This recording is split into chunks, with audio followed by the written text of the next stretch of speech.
मोनसे गोजोनथाव खौरां थुनलाइ मोजां मोनग्रा रायजो राजाफोरनि थाखाय मोनसे गोजोनथाव खौरां।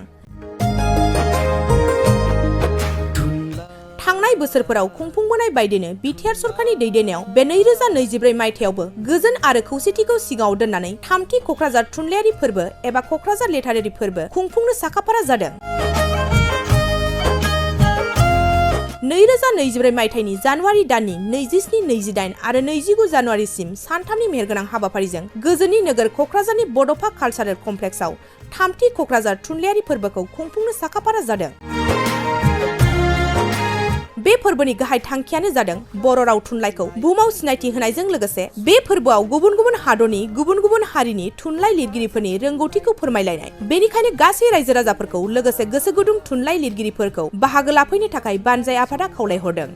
सोरजिलु गोसोखौ रंजाहोनो हारिनि राव थुनलाइ जौगाहोनो सोरजिलु गोसोखौ रंजाहोनो गायसननो